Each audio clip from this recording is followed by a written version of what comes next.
And it is Prepper Hour. Of course, John is on Fridays with Ann Morrison. Sometimes we'll have other experts pop in, like Professor McCann. Seems lately it's every 2 or 3 months.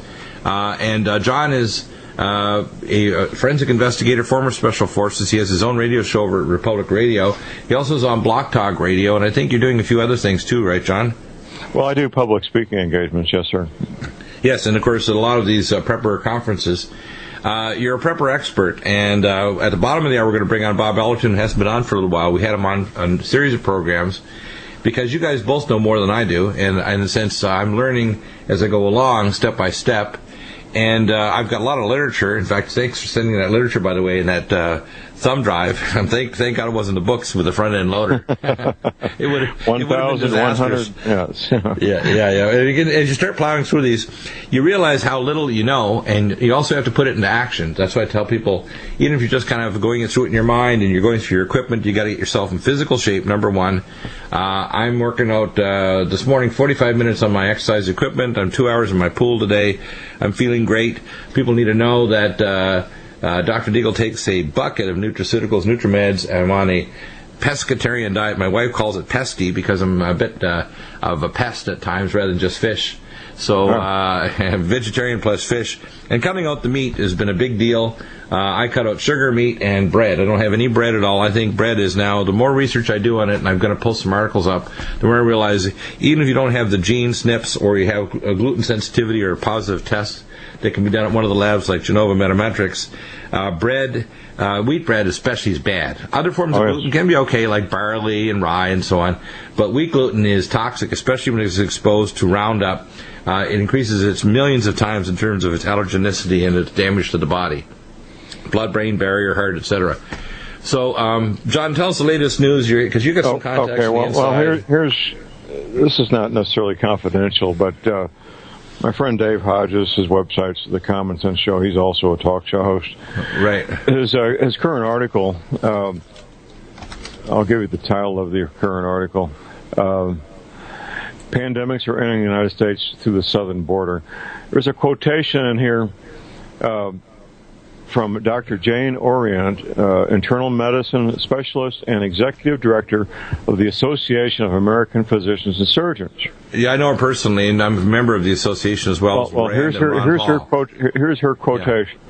She says, admitting huge groups of these children from South America, where they come from countries where medical screenings are minimal and hygiene is poor, the United States is at risk for epidemics of serious diseases and viruses that the nation has not seen in years and for which we have no immunity. Right. Including, and that's the end of the quote, including drug-resistant tuberculosis, scabies, and measles, which have not been in this country ever. It's a long list. Yeah, by the way, it includes Chagas spiroketosis, which is affecting 30 million Central and South Americans, and it's 100% lethal in 20 years because it develops usually gammas in the brain and other solid organs like syphilis. It's a spirochete, and it causes congestive heart failure that's terminal. Unless you get a heart transplant and you get Chagas spiroketosis, of course, unless you take our nutraceuticals like Nutrimed, Allison Med, and Silver 100, which will kill the spirochete, their conventional docs have nothing to treat this, and they don't deal with the cardiomyopathy until eventually they end up with a dilated cardiomyopathy and incompetent valves.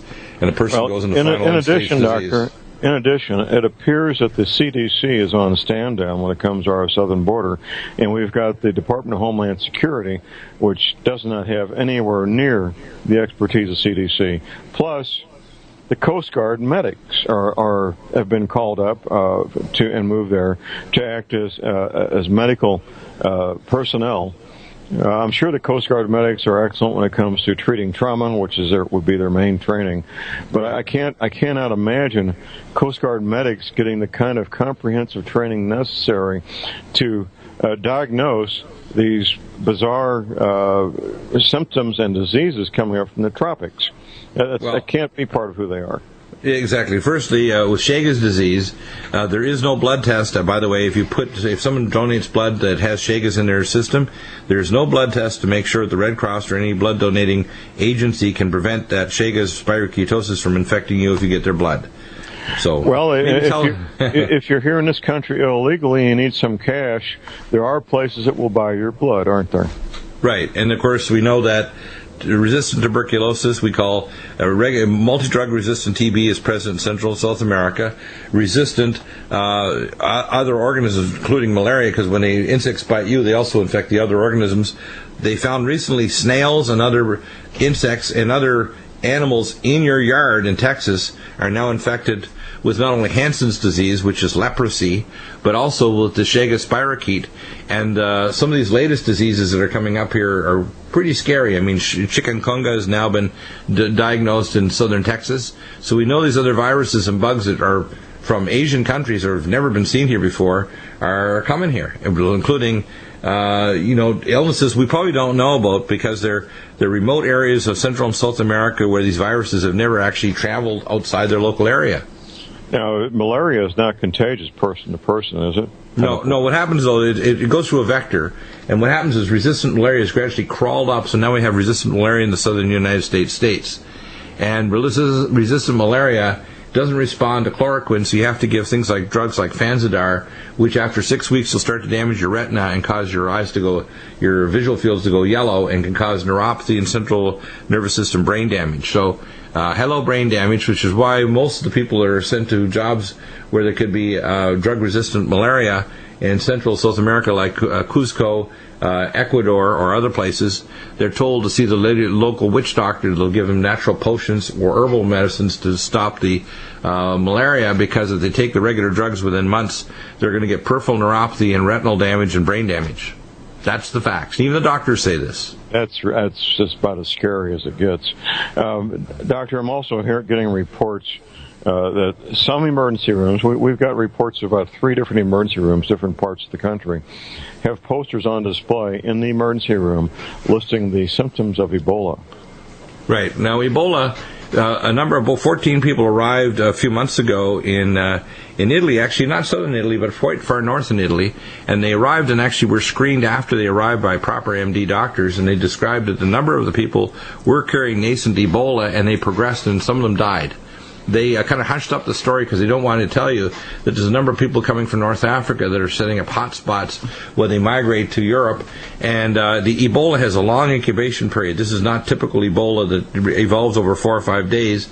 It's Ebola that can take several weeks before it goes to its full flower, and it can therefore infect a lot of other people before it kills the individual that's the carrier. We call the spreader. And the super spreader condition now is going to cause a real problem.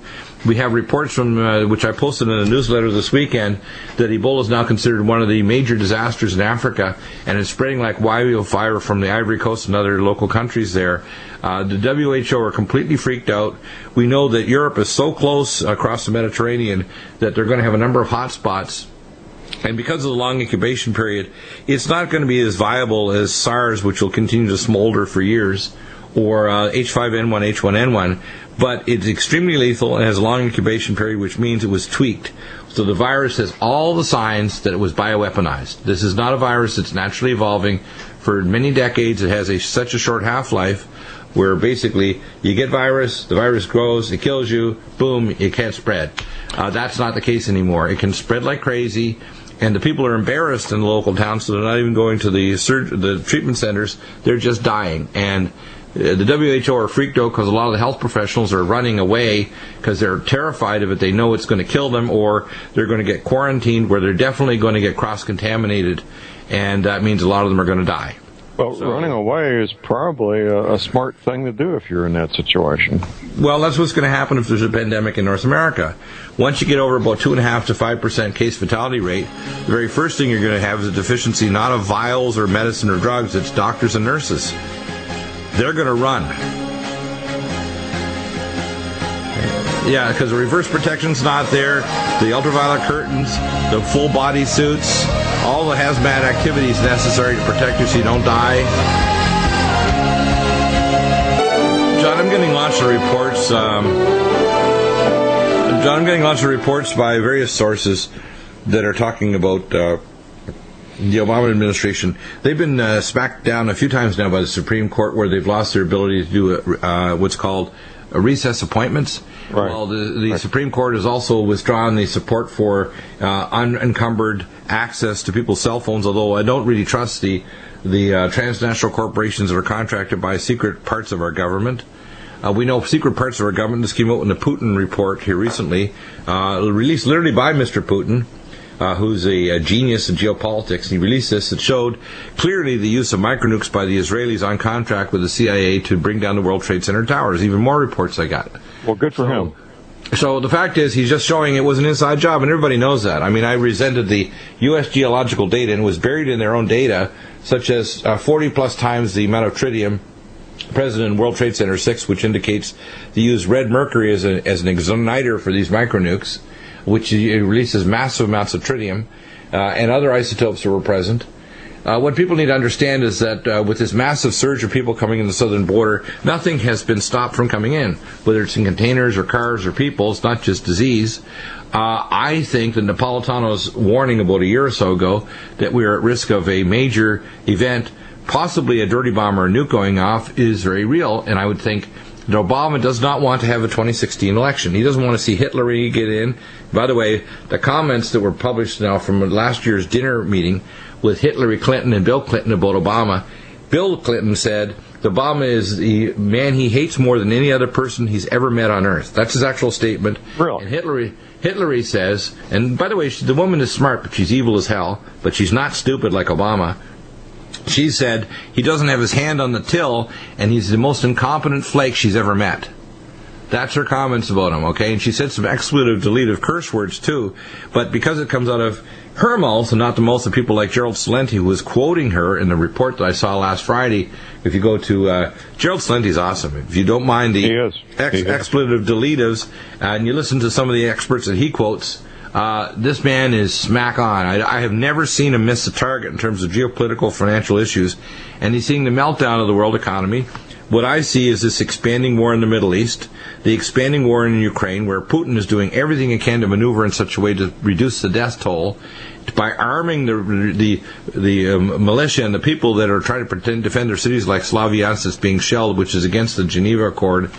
I think Putin's going to make a move real soon if the Ukrainian thugs in Kiev, which, by the way, are a coup government, supported by our maniacs like John Kerry, I call Lurch. He would make a good Lurch if they ever do Adam's Family movie. He should actually apply now, because he's soon going to get fired, because I think his boss, Obama, has got a short half-life, because even the Democrats, if they have two clues before the November election, midterm, and before the 2016, they got to remove these fools, or not only is the America sunk, but the so-called Democratic Party is finished too. And we don't want a one-party system. It's already bad enough having a bunch of yahoos in the Republican Party that have just sunk the... you heard about the Tennessee situation, right? Tennessee, where they actually went after the Tea Party and even had their lawyer. They tried to string him up legally, etc., because he tried to take pictures of the Republican main candidate, of his wife, who's in a nursing facility.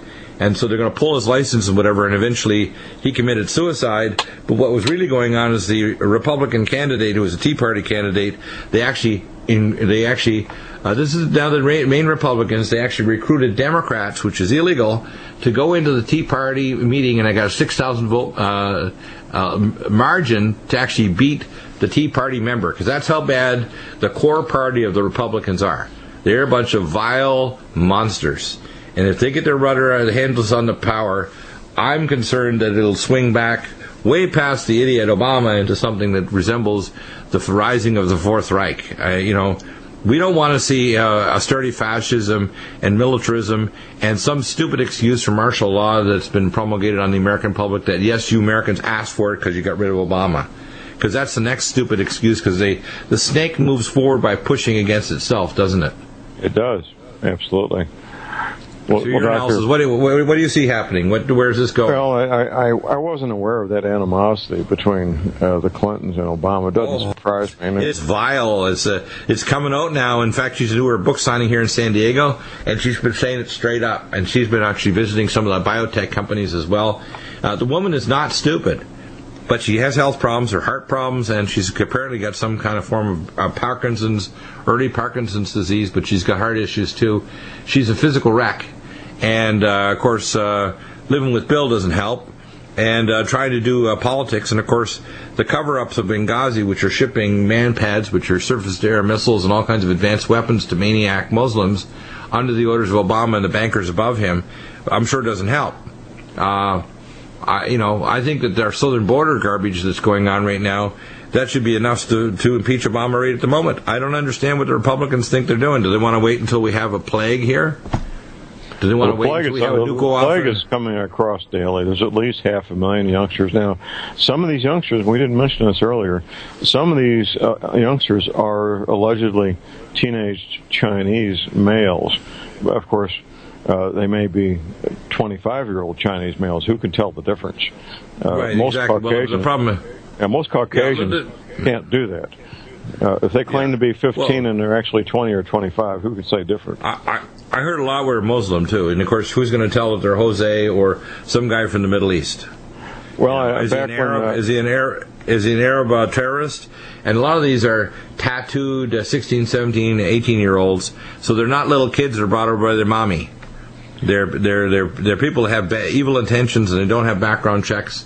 And a lot of them are going to be flown around the country and dumped out to the halfway homes or foster homes, and they'll be fostering all right. They'll be fostering mayhem when they get into a community and join some local gang. Well, I said years ago that if Saddam had a huge silver belt buckle and cowboy boots, he could have passed for a Mexican. Of course he could, yeah. In fact, all he had to do was spend a couple of weeks learning Espanol, and he could kind of slide right in and say, come on, he could say it in real good Mexican lingo, probably with a good accent, because he wasn't stupid. I heard that Saddam Hussein was actually a pretty bright guy, He was bright enough for George Bush Sr. to pick him up in the streets of Baghdad and say, you're a good, bright, young, evil fellow. I think you're going to be my protege. And in fact, it was George Bush Sr. actually picked up the little SOB on the streets of Baghdad and decided that he was going to support the Ba'ath Party and he was going to be his local dictator, his local gun to squish the people of Iraq into a corner. And by the way, it worked for a while because when you have one bad guy there holding these people down, they can't have a civil war, can they? But now when they remove the bad guy, everybody's busy killing each other. Making no apologies for Saddam Hussein, as bad guys go in the third world, he really wasn't all that bad compared to many others. No. He's much better. Same with Muammar Gaddafi. Muammar Gaddafi was a cross-dresser. Yes, he was a weird guy, but he had high IQ. He actually had social guts to actually put out where people could buy a home. The university was all paid. Now it's a devastating state where even the Chinese don't want to even do oil exploration or support the refineries they build for Muammar. Libya is a devastation. Yeah. What a mess. But chickens here for fresh eggs and so on. We can snare quail.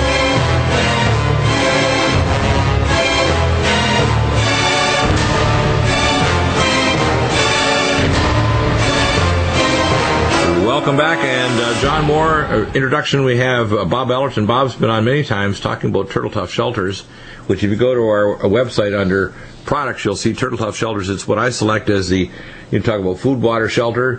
Food, of course, is the PrepareWise Foods and Ready Store. Water is a pure water system, including the BEV 200 base station, which has 12-volt pumps, which will provide cleaner water than distilled with very little power. And shelter is Turtle Tough because you can use a deer carrier to move it. Let's talk about that for a minute. And John, I think you're soon going to you're going to be a provider as well for Turtle Tough Shelters on your website. I need to do that. I need to just slow down and bite the bullet and become a dealer for Bob. Yes. Yeah, it's a good idea. So I'll let you guys dialogue back and forth, and I'll ask some questions. Let's talk about shelter. Firstly, Bob, why did you build the Turtle Tough Shelter system? And John, why would this system be good for your idea? Because you have, you've got all kinds of equipment there and ideas on prepping. You've got a ton of literature. You sent me, like I call it's a good thing you sent it on one of these thumb drives. Tell us why you built the Turtle Tough Shelter system, and John, maybe you can fire questions. Okay, Bob, go ahead. Yeah, I wanted something that was lower cost than what was available on the market, but yet still extremely lightweight, portable, easy to set up, and super strong. And we pretty much came up with all of those criteria. And I guess my customers agree. We sold nearly 1,000 of them so far. Sold 3 of them today. So anyway, business is booming. People are starting to wake up and realize they need food, they need water, and they need shelter if they're going to, be truly ready to go, because I, like everybody else, I'd love to shelter in my home, but I think that's a delusion. The good old Chinese and Russians and all the other guys are going to move in and thank us very much for all the preparations we put into our homes, and they're going to shoot us and take over. And that's a fairly reactive statement, but I believe it's an accurate one. Well, Bob, I want to, and I know I'm familiar enough with your product I can talk about somewhat intelligently. First of all, this is not a tent. Tents sold in your average sporting goods store like REI, which I'm a member of, they're meant for casual, occasional outdoor recreation. If put up for long-term use, by the end of about 90 to 120 days, almost all commercially sold tents, the ultraviolet will be wrecking the fabric. They'll start tearing and falling apart. Expedition quality tents, you may get 6 to 8 months out of before they start doing the same thing. The fabric used in turtle tough shelters, however, is a fabric that is resistant to the ultraviolet and will stand up for a far longer period of time, won't it, Bob? Absolutely. That's why we selected. We did a lot of research on the fabric. People, start out looking at canvas, and that was great for, Napoleon at Waterloo, but we have better stuff now. So I did a lot of research on that. Came up with a very, very good cover. Long-lasting, resisting UV for years, totally waterproof, and the snow just slides off. That's a function that I really like, so we don't have to get out there and shovel the snow off in the dead of winter. It just slides off by itself. Yeah, so that's amazing. It's a good fabric, and it's used in a number of areas, like on the Denver airport. Ours is not as thick, of course, but the same basic principle.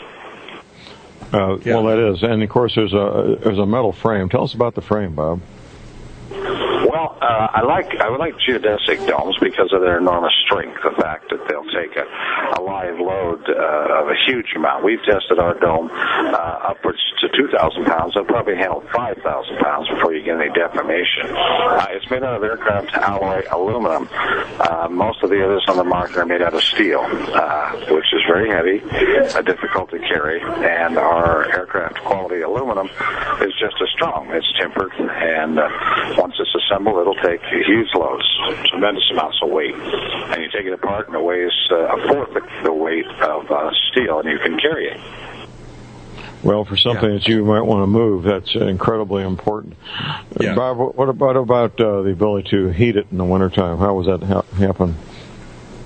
Well, it was designed to go all the way through the winter, and we've got a number of customers that have been living through the winter in them, some of them up in Alaska. We furnish an extra product that the customers can put on. It's a kit for insulation, lightweight, aluminum, air, bubble wrap insulation. It's very efficient. It's 14.1 R factor. And then we use a wood stove, a good quality American-made wood stove. Why? Well, because if you have to head out into the woods, there's always trees you can burn. Whereas if you're trying to make out burn kerosene or propane, you have to pack that with you. Just one more item that's heavy that you have to take. You'd be better off bringing extra food and so forth. Get your fuel, your wood locally, wherever it might be. Even if it's setting it up outside of your home, you burn the neighbor's fence or whatever. What choice? What color does it come in? More than one color? What color does it come in? You can have it in any color you want.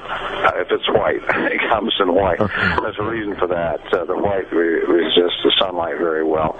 Although we recommend people get a less than $100 war surplus parachute, camouflage parachute, for several reasons. You can drape it over the dome, and it provides shade so it doesn't get as hot inside in the brilliant sun.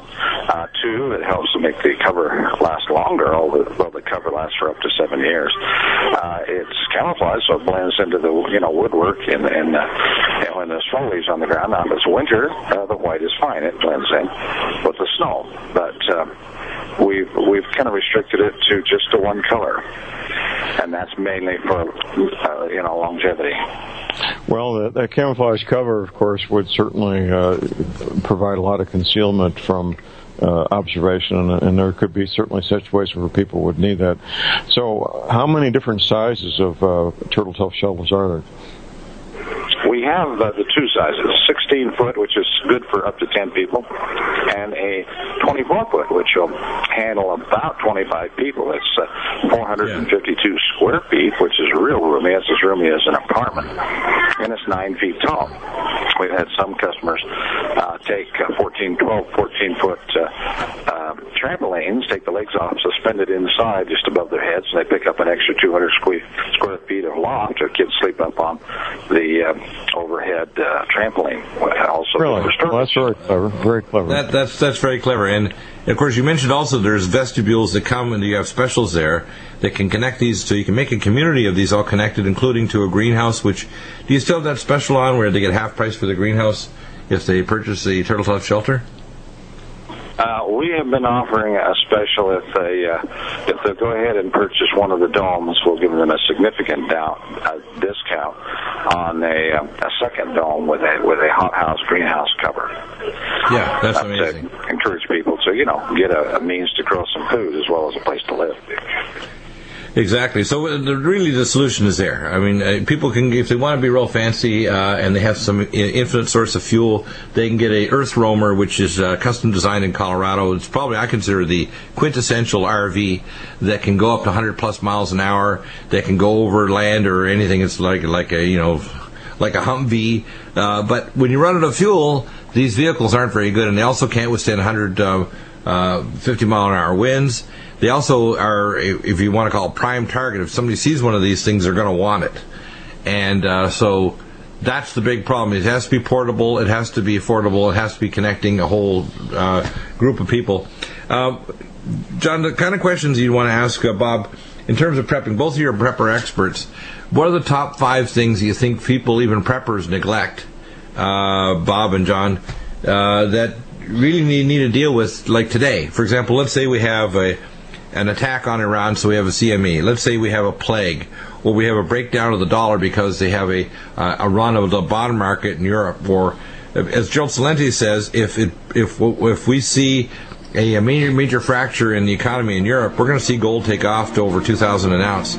He's saying that today. I listened to his report last week. Maybe we can sort of look at the things that preppers don't do, even good preppers. Sure, when we get back from the break. Absolutely. We'll kind of go into those topics with John and Bob Ellerton, as again, this is the Prepper Hour, Hour 3 on Mondays. We'll be back in a moment. You give your... Get welcome. See, that's interesting. Mention that when we come back. Bob, you mentioned a quick idea to stop ELF pollution. Of course, some of these things are disruptors. They can use infrasound or electromagnetic frequencies, even satellite or airplane or drone-based. And most people aren't aware that all the American airspace now has been mapped out by the FAA as being available, especially under dictatorial power by the dictator-in-chief, the usurper. I call it the abominator in the White House. These guys can basically hit you with not only broadband over power line, but drones that can hit you with frequencies that can disrupt your sleep, confuse you, or whatever. And these are been tested in the battlefield called the Laboratory of Iraq. You mentioned something on the break. What is that? There's a great deal of it around. I've talked to people, engineers and physicists, who've had some part in constructing these things, and they says they exist. And you mentioned an ex-engineer from Area 51. It's also used to control mind control. Right, you mentioned an ex-engineer from Area 51. John, you've heard about this too, I'm sure, right? Oh yes, I have. So now, what blocks it? What would you use to block it? Because we have some ideas. We have a somal pulse that's a Schumann resonance generator. We have nutraceuticals that'll block the radiation-free radicals. It'll put you back in the zone of what we call of compensation, because a lot of electropollution is basically free radical generation, what's called brain and tissue entrainment by these external pulsed fields. My good friend, the physicist, built his house several years ago. He built a large copper coil built into the roof structure, surrounding the perimeter. It's an octagonal shape, but he takes it, he uses it in a receiver to detect the waves, ultra-low frequency waves, HARP waves, what have you. Then he runs it through a phase inverter so that he can then retransmit it exactly out of phase, polarity-wise, through the copper cable ring around his house. And I've been down and slept at his place place, and I get wonderful sleep there. He successfully blocked it. Now, a lot of us think we might have to run out and put on tinfoil hats, but that's kind of foolish. But essentially, if we can scramble it, either capture it, retransmit it in an invasive phase, or just simply scramble it with, you can take an old TV set, an old picture tube type TV set, then it'd be very big. And you turn it on without an antenna, so it's just collecting white noise, static as it will, and have that close by to your bed so that you can get some sleep. White noise generator is what you're talking about. That's where we talk about the Soma Pulse, too, is very helpful for that. And we have the Metathera as well. I'm also looking at a device designed in China, and we're doing some research on that device that's being developed there as well. John, we mentioned that question about 5 different things that preppers don't do. What's your hit list, and maybe you guys can dialogue back and forth? And in other words, the 5 things that even good preppers don't do, because there's weird situations. They're not just camping or not just doing a military activity. It's the fact you're living in a nation where only a tiny percentage of the population has food, has prepped, has anything other than money in their pocket or bank account. They don't have gold or silver or barterable items. They haven't even camped before. They don't have skill sets.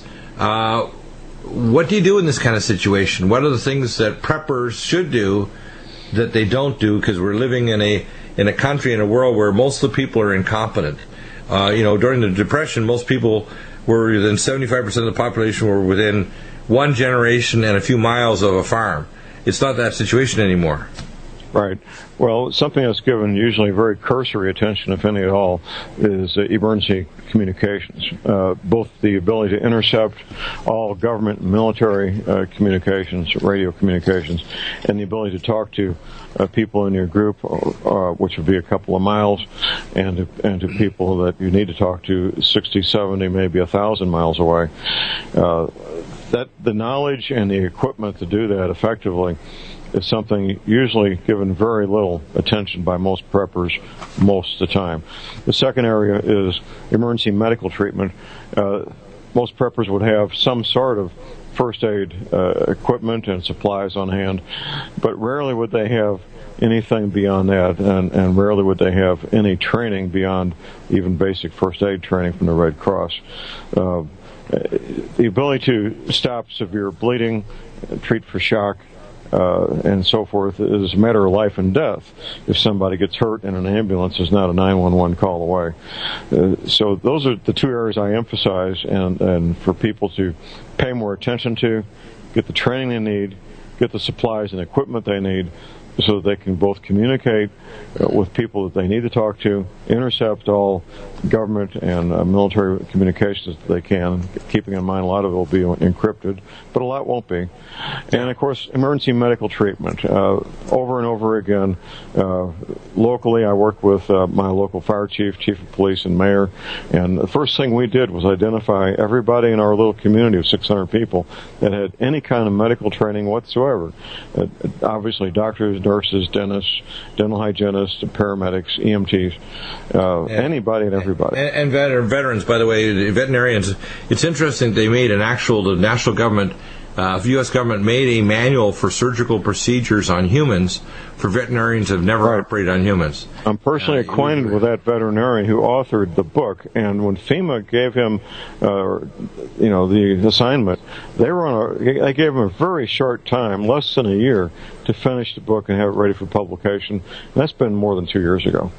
Yeah, that's really interesting. In other words, they work on dogs and cats and horses and other animals, but they haven't worked on the human body, which so they learn the surgical procedures so that they could be the fill in the gap. Absolutely. That's a little scary, to be honest with you. Well, yeah, I've stored. You can get them from animal supply, farm supply places. You can get broad spectrum tetracycline antibiotic powder that'll last like 5 years. Yep. And a number of those others. You can also get what do you call it? Sutures, sterilized sutures, to where you can stitch up a bad wound to stop it from bleeding. Cayenne pepper is excellent for pouring on a wound. It burns like hell, but it will stop bleeding very, very quickly. Right. They have these same veterinarian supply stores. They have blood stop powder, which will burn like hell on one hand, but it will stop the bleeding. Yep, that's right. It's good to know also about ozone. I'm a proponent norm of that than hydrogen peroxide. I know during the 1918 plague there was a doctor in India, and I read some of his publications where he actually reversed that plague with both oral and intravenous ozonated water, sterile water, and hydrogen peroxide infusion. Yeah. It consumed the pathogens very quickly. Our body must be far unaware that our body's white blood cells, that's how they consume pathogens in the body. They envelop by the way, they generate hydrogen peroxide and kill it. Oxidize. By the way, you don't need to use hydrogen peroxide. You can use silver 100 because what the silver 100 does is amplify the body's ability to make superoxide anion radical, which is 100 million degrees. So you don't need to use the danger of intravenous. You can just put it sublingual or nasal or even inhalation, and you'll have the same effect of silver 100 because it's the only silver that's in the ionic state 100% in a citrate complex, so it delivers to the tissue. Plus, we have the Tesla-activated Nutrimedical, and this will kill all known pathogens. We ship it to India, Africa. It'll kill malaria, even intracerebral malaria, and bring people out of coma. It knocks off pot spine, which is a tuberculosis of the spine, chikungunya.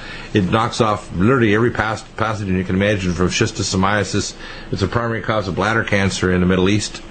That's good stuff. It really is if you happen to have it. If you're out, however, and you can't get access to it, if you have a means to generate ozone, you can create it and produce that without having to have other things available. Also, ozone in the air, you can go online and get an air ozone generator. It'll run off battery power and fill your tent full of that. So if there's airborne, those are all good to have low levels, but high level you really need to know what you're doing because ozone is also very toxic if you go over the dosage.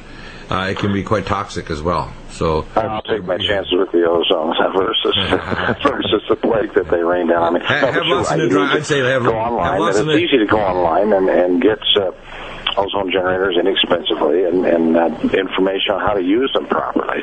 Yeah, so I would say I'd temper that with say plug it in, turn it on. Yeah, I would say those are all okay. If you're not an ozone therapist, and there are them actually underground here, even in Los Angeles and elsewhere, you need to know what you're doing if you're going to give it intravenously and otherwise. But you want to carry all the nutraceuticals. You want to get communication. I recommend two-way radios and carry 75 miles. Scanners.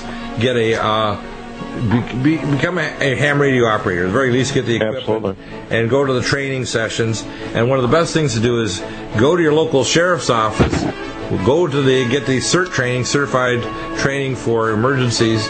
Get your BTLS, basic trauma life support, basic cardiac life support training. Go to the meetings, go to the sessions, which are usually a couple of days, once a month, and learn who else is doing it in your community. That's a good way to find out who else is prepping. Absolutely. Doctor, this is the Liberty Man signing off. Thank you, John Moore. Amazing. Again, thelibertyman.com is his website. Thank you, Bob Ellerton over at Turtle Tough. If you go to Turtle Tough Shelters on our product line, back tomorrow. Amazing programs.